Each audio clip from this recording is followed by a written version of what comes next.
What is up, my tricksters? Hey, it is your friendly neighborhood Yu-Gi-Oh! Superhero. And if you guys watched yesterday's video, you guys saw that I posted my pack opening of my prize packs from making top 4 at locals. So today I figured I would show you guys the deck that I piloted. It's going to be awesome. I'm sure the title gave it away, but you know what? You guys don't know what's in it, and as we go through the deck profile, I'll be talking about some things that I think I might need to change, and some things I noticed.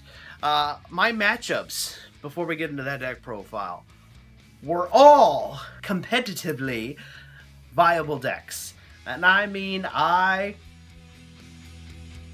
fought nothing but talented and tough opponents the entire, from round 1 all the way to the last round, and then into like the top 4. Alright?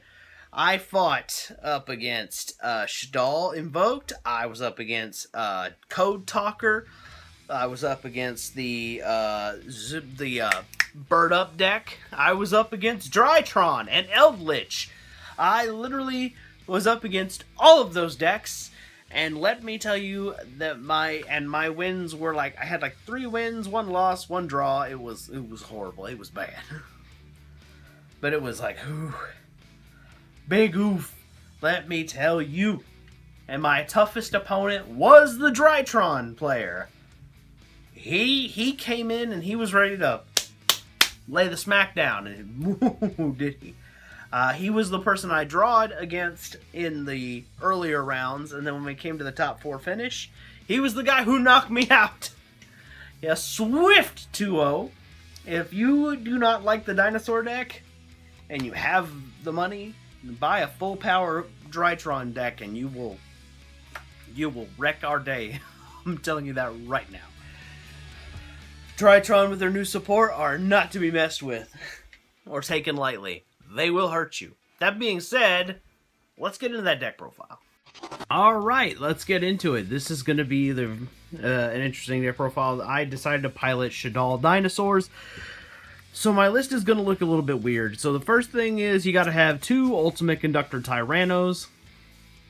These guys are important. Obviously, you really can't play Dinosaurs without these guys. This is the Big Daddy Boss Monster. So there you go. Okay, I played Overtext Quatless. Now the reason why, this is also the reason why I play Shaddoll Dinosaurs, is because I can't afford Argosaur. Amanadorn Archosaur. I might have a chance to be able to afford it when the Megatens come out, but a $50, well, $100 price deck, because you really have to have 2 for a Dinosaur deck. So my Dinosaur deck has to play things to supplement the ability that because I can't afford that Argosaur, so that I play Overtext Quatless. This is the supplement. Also, it works really well with Shaddolls and Shaddoll Fusion. So 1 Pankratops, because, you know, you need that. And then, of course, the Giant Rex. It's a combo piece. I actually still like playing this card, and I know a lot of Dinosaur players are cutting this card, but I really feel like this card is really needed. Triple of the Stratos of the deck. Oviraptor. Definitely need that card. Every Dino hater's favorite card, Miscellaneousaurus. I just know you guys love this card. I know it's your favorite card.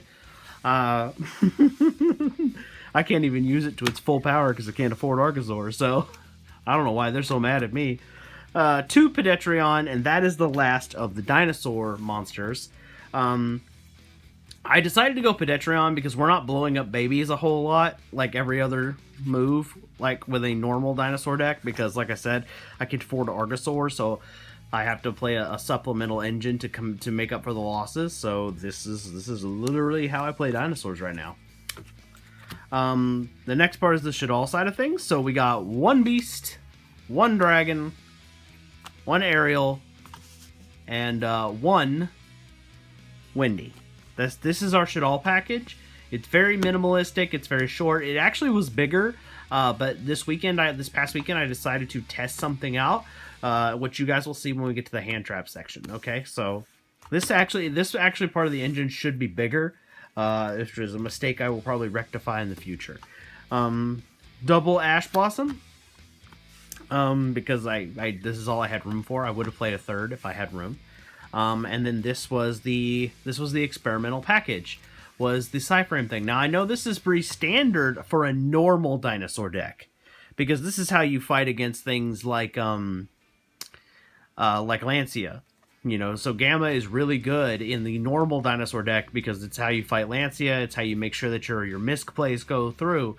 But in this deck, it was actually subpar, and the big reason why it was subpar for my build of the deck is because misc's effect to special summon from the deck isn't as important in this build.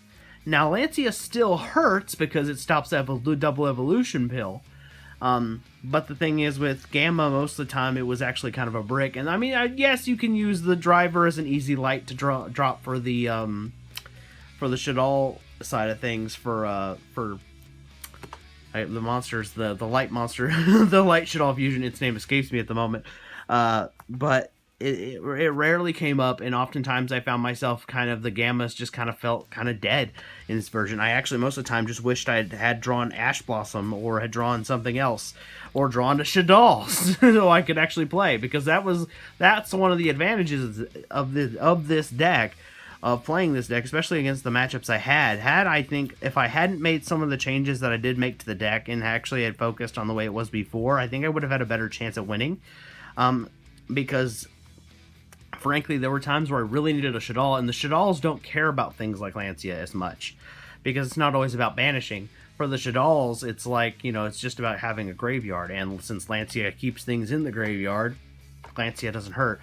It hurts the Dino side of things for sure, but it's not always necessary, and I feel like that's where this really slowed me down, and I don't think, until I can afford something like an Argosaur, I don't think I will be playing the Psyframe package again. At least until I can afford an Argosaur, and then I will probably play something a little more pure Lost World, because I do think it is the superior deck. Now, let's get into the spells. Triple of the Lost World. I still play this. I don't play Terraforming or anything to search it, but if I draw it, I draw it, and it's very much like, it gives the Dinosaur deck a going first play with Oviraptor, which seems really important to me, so that is the ultimate goal here. And like I said, if I had Argosaurs, I would probably be more willing to go first, to be honest. But as of right now, I'm playing a go second, break the opponent's board with Shaddolls and Dinosaurs. Fossil Dig, consistency. That's all there is to it. Triple Shaddoll Fusion. This is Ash Bait. Against most decks, that's what this card is. Shaddoll Fusion is really just Ash Blossom bait. But, and against other decks where they actually are siding in like Lancia to stop you, this actually becomes your the more likely play that's going to go off, ironically. At least that was my experience this past weekend. Then I got Double Evolution Pill, because frankly, this is how I get out Ultimate Conductor Tyranno most games. It actually has come up a few times to give me things like Quatless or Pancratops, or the Kaiju that I side, which I won't be showing you the side deck because it's going to be really subject to change. So there's really no point in showing you that. But there you go. Double Evolution Pills come up to give me other things. Foolish Burial, because whether we're sending a dinosaur monster to hopefully get off like Banish, Misc, and a Giant Rex to get a baby, or if we're sending a Shaddoll to get a draw or get rid of a back row card, this card's really powerful. I actually wish we had more of this, but hey, beggars can't be... Also can send Quatless to get to the Double Evolution Pill. For back row, Harpy's Feather Duster. I main deck it. It's just, oh yay, look at that, there went your back row. Although this past weekend, this card really didn't come up all that much, to be honest. Most of the decks I came up against, this could have been an MST and it would have been just as effective. It never really hit more than one card. The card that was kind of the reason why I felt this deck was actually really useful was Super Poly. The thing about Dark Ruler No More is you can't do any damage to your opponent. So I felt playing Super Poly was equally as good. The Drytron player actually didn't play the card I thought he was going to play. I thought he just didn't see it when he was up against me. But I thought he was going to be playing the Fiend monster, Vanity something or other. The big one, the level 8 one that's a fairy. that only locks me out of special summoning, and he never played that, so this card actually was never dead. But I just, I didn't always draw my out, but it is what it is. But this actually did save me quite a few games, because a lot of players didn't see this coming, especially in my version of the Dinosaur Shaddoll deck, because, a lot of people, like I said, the superior Dinosaur deck actually is the other one that plays the Gammas and relies more on Lost World and Argosaur, and since I don't have access to that, I played this, and for Dark Ruler, this gets around, like, where Dark Ruler you can't do much damage, this gets around that. Usually you get to do more damage. And the one trap card I played was this one, Breast Shaddoll Incarnation, and actually this one rarely actually came up.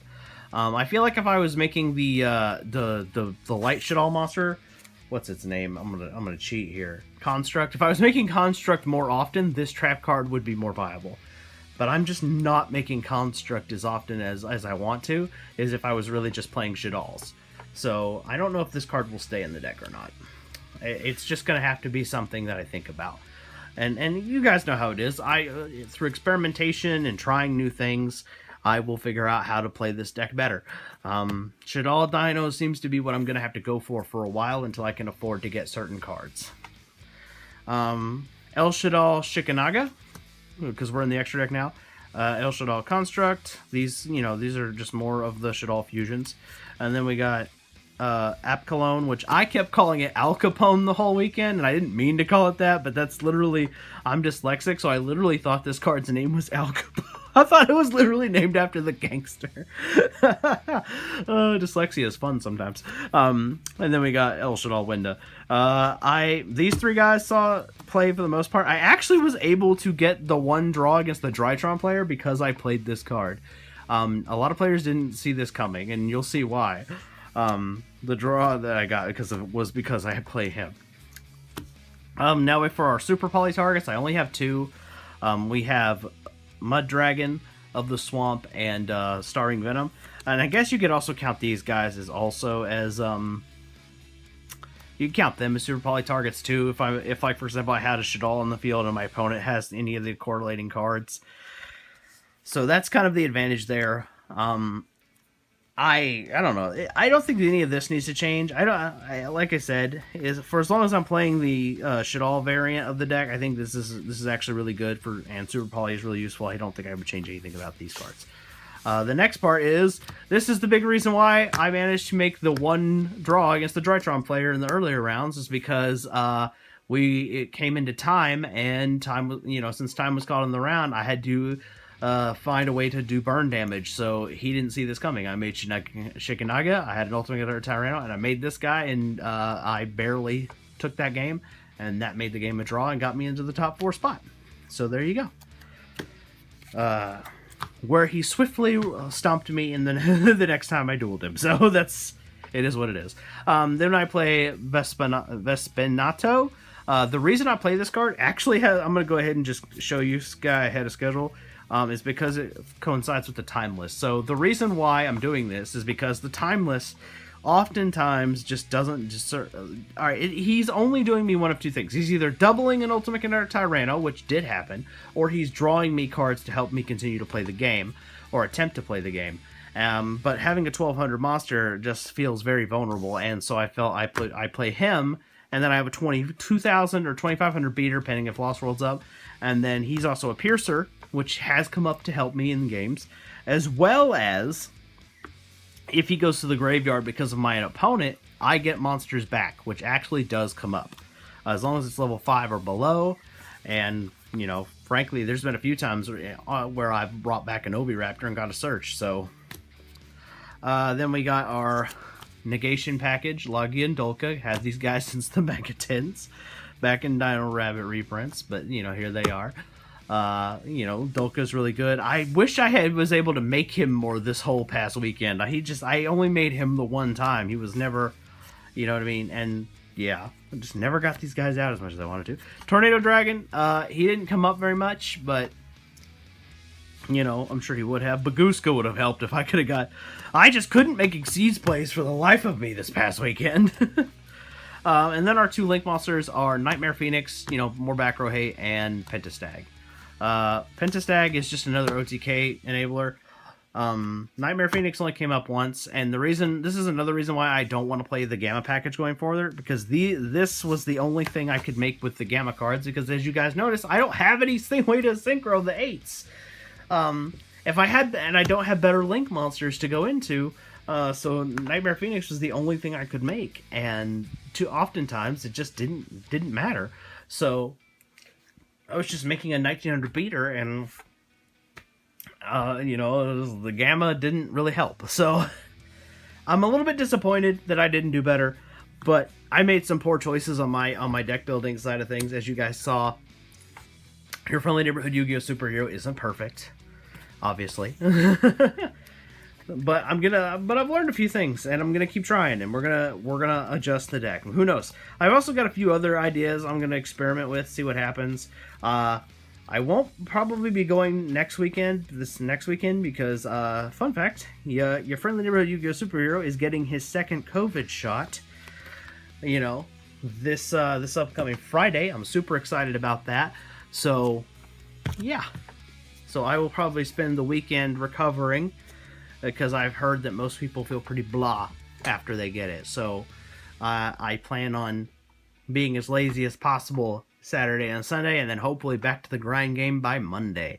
So wish me luck on that, guys. And I don't know just yet what the next video will be, but I hope you liked my Dinosaur deck. If you guys want to offer up any advice in the comments below, go ahead and drop that. I would be greatly appreciative. And remember, I can't afford certain cards, so I can't afford like Argosaur and things like that. So do me a solid and just give me some budget options. Maybe I'll take them into account.